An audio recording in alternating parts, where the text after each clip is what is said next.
Morning everyone, so I'm here again Monday morning. It's the third week of these mentoring Mondays and it's like the end of January, so I don't know if you're feeling a little bit like me, but it's hard, isn't it, at the end of January? So I thought I'd wear my Positivity Please favourite Lucy and Yak jumper ever. And I was just about to get myself comfortable. And I was just seeing what Instagram's telling me. Okay, hold on, we're telling your followers to join your video. I like to sit on these blue Pilates balls. Or soft 9-inch soft balls are not necessarily just for Pilates instructors. And I was like, why don't I tell you about these things? Because I know, like, when we come to this comfortable seat, and we often invite people to sit on a cushion or sit on a block. I love sitting on these things. They're so much more comfortable than a block, and they mold to your bottom. So I thought I would come and sit on one of these. So today's topic is it's kind of like a mishmash of talking about women in the first trimester, and what is the advice if someone who comes to our classes regularly says, hey, I'm 7 weeks pregnant. What do we say to that person? And then also it's therefore that puts us in a place where we might say, no, you can't come to class at the moment. And this then is like a more universal topic in terms of saying no or closing the door, whether it be permanently or temporarily, closing the door to someone to our yoga classes. And again, like, end of January is hard. I'm finding it hard, a bit cold and miserable. And then saying no to someone who wants to come to your class, but you, for whatever reason, don't want to come to the class anymore, is really, really challenging. So let's start with yoga in the first trimester. You are teaching, I'm going to exclude from this Ashtanga yoga and hot yoga, okay? Or if you have, maybe it doesn't fit into those categories, but you're teaching a very strong style of yoga in a hot room. But we might categorize those as an Ashtanga yoga, or we might categorize those as hot yoga, okay? And you have a student who comes to you and says, confidential, more likely, because most women don't tell everyone about their pregnancy in the first 12 weeks. Hello, everyone's coming on now. I've just rabbited on, I think, took us away. It's Monday morning, isn't it? By the way, just in case you don't, I'm sitting on a blue Pilates ball. They're the 9-inch soft ball. They're the best things to sit on in the world. No, so you've got a regular female student. She comes to you and says, I am 7 weeks pregnant. Okay, that puts us in a position.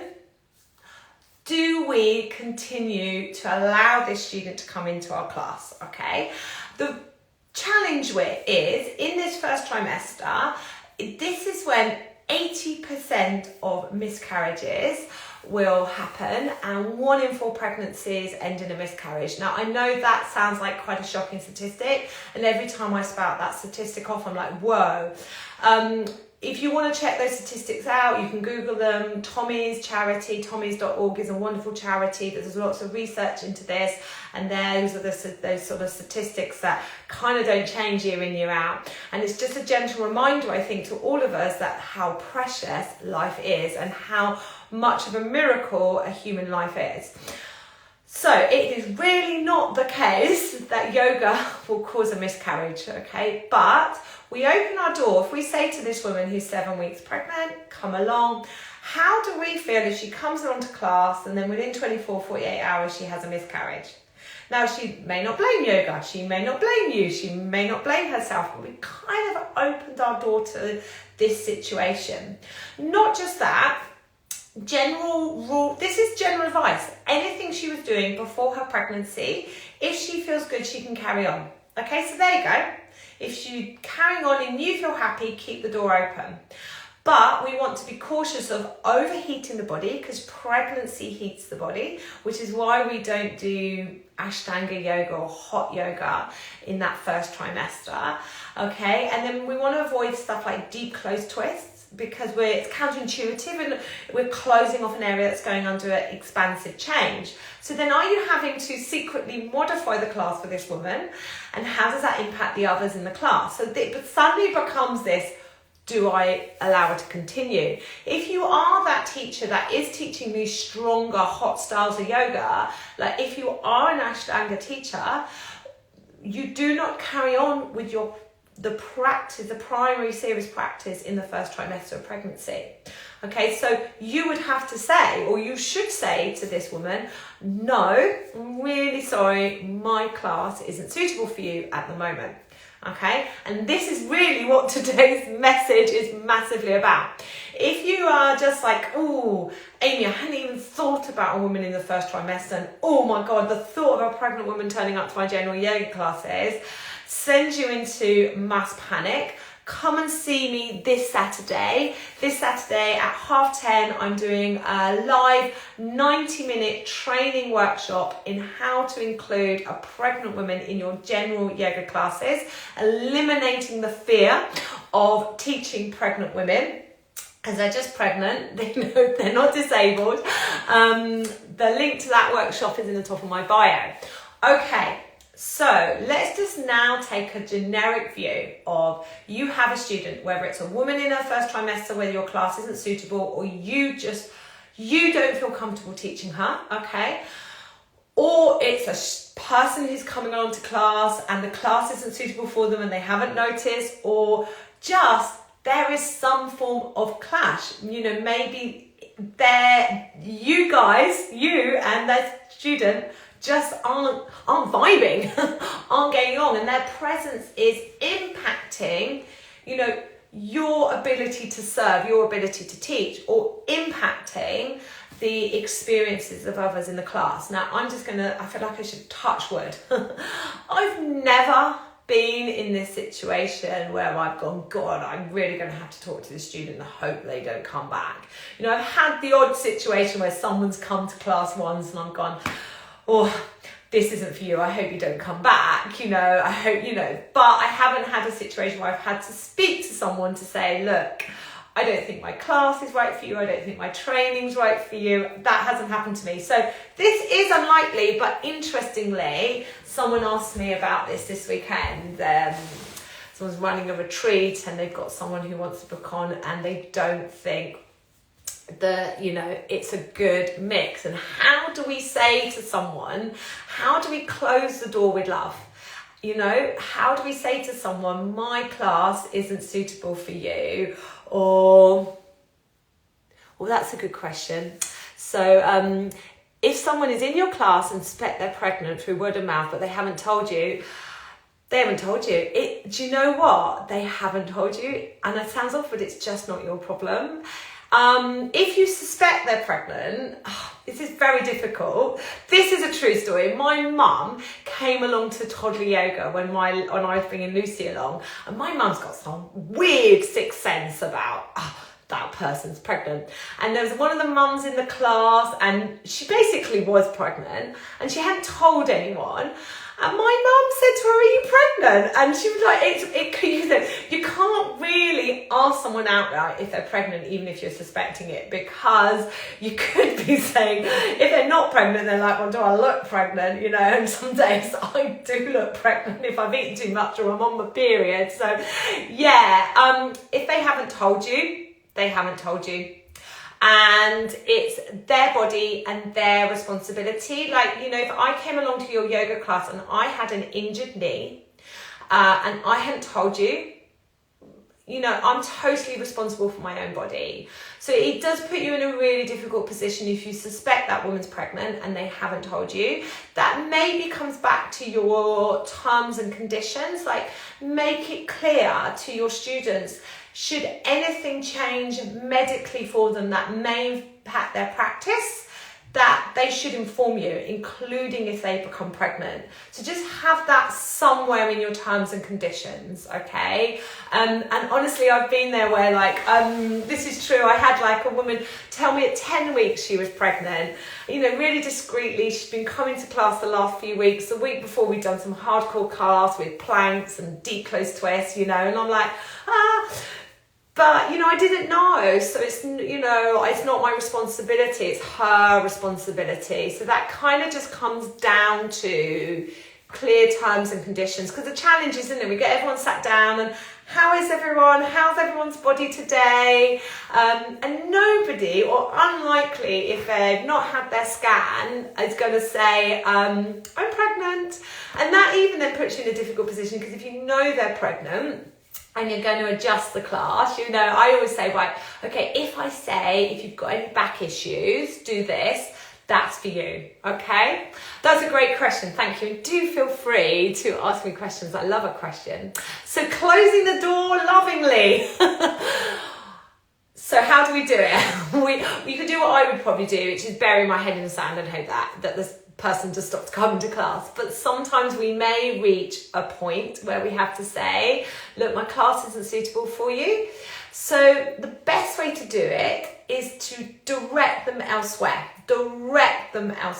Okay?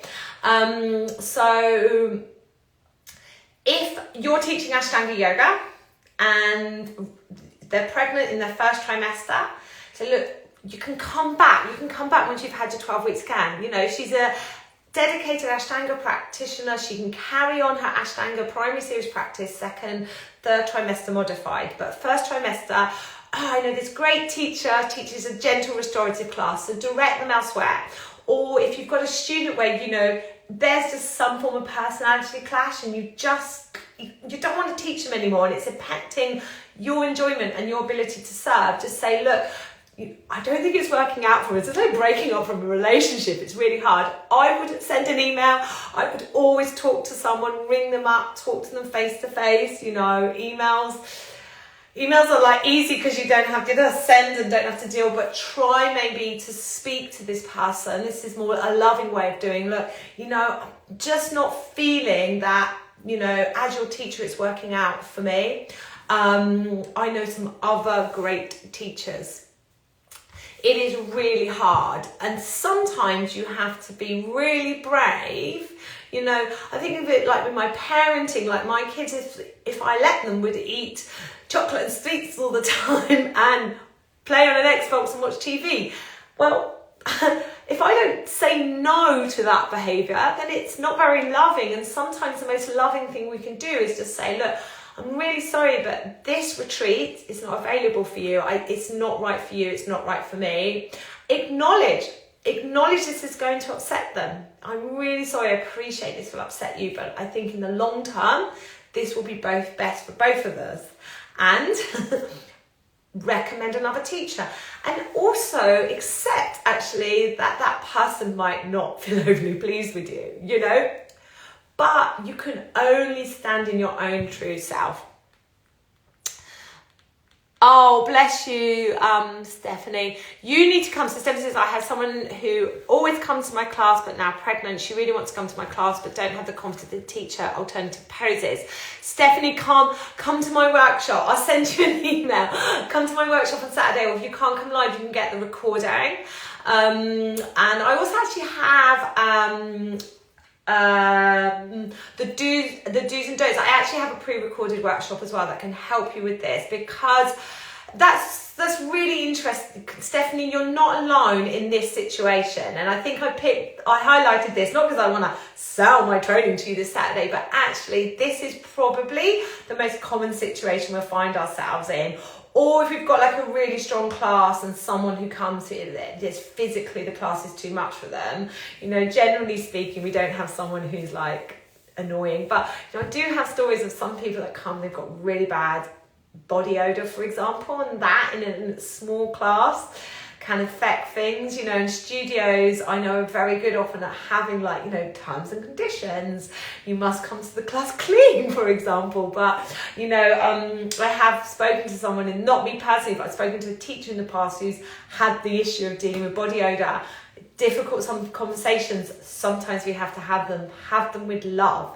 Have them with love. So Stephanie, you know, at the end of the day, if you don't feel confident teaching her, and if her presence impacts your ability to teach the class as a whole, then really lovingly you have to just say, look, you know, this class isn't for you.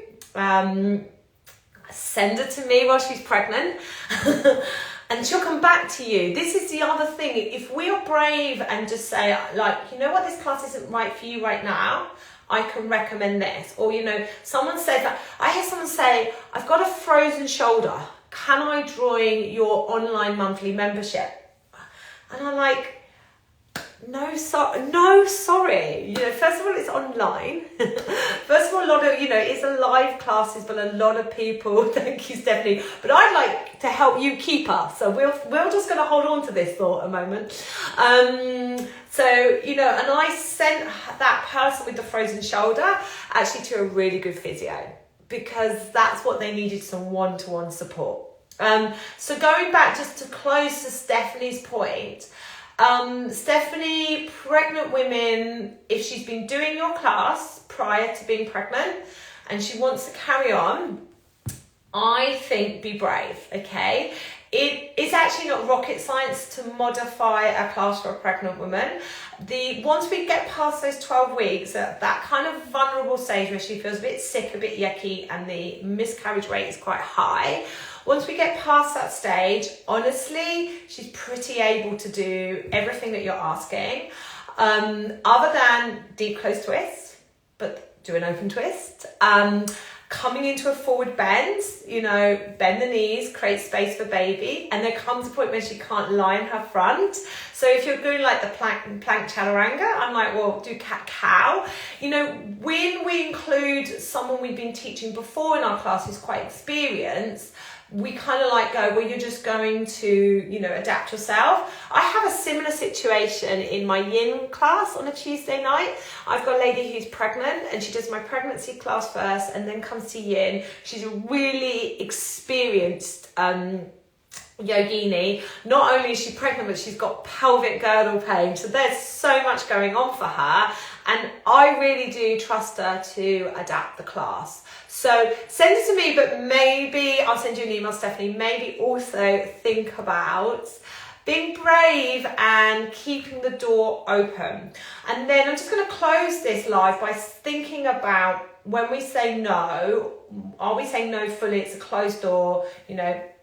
Me and you aren't meant to be together, but there are loads of yoga teachers, and you know, you'll find someone and you're confident that you'll find more students, because the challenging is you've only got a few students, but you're like, oh God, I really don't want to teach this person, but I need their money. I honestly would still send that person elsewhere.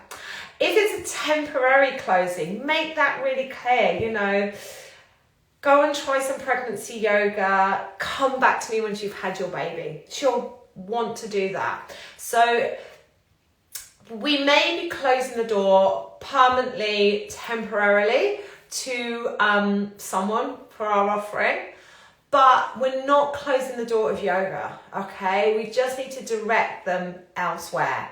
So that's the way I've always thought about it. So if anybody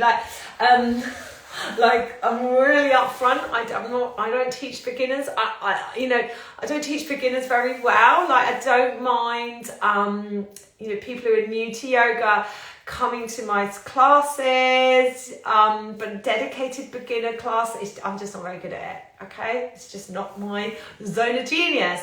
So if I have someone who's really looking for a dedicated beginner class, I do direct them to someone I know who teaches beginner yoga. And I think that's also a sign of a good teacher. But hey, listen, if you're finding yourself in a really tricky situation where it's sensitive why you don't want to teach this person. There's a personality clash. They're chatting all the way through the class. They've got body odor.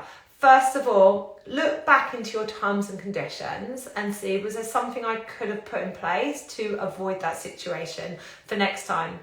And then if you want to drop me a message, DM me or drop me an email and just say, thinking of doing this, what do you think? I'm really happy to answer that, because as I said in my post yesterday, I really meant that. As yoga teachers, we are better together.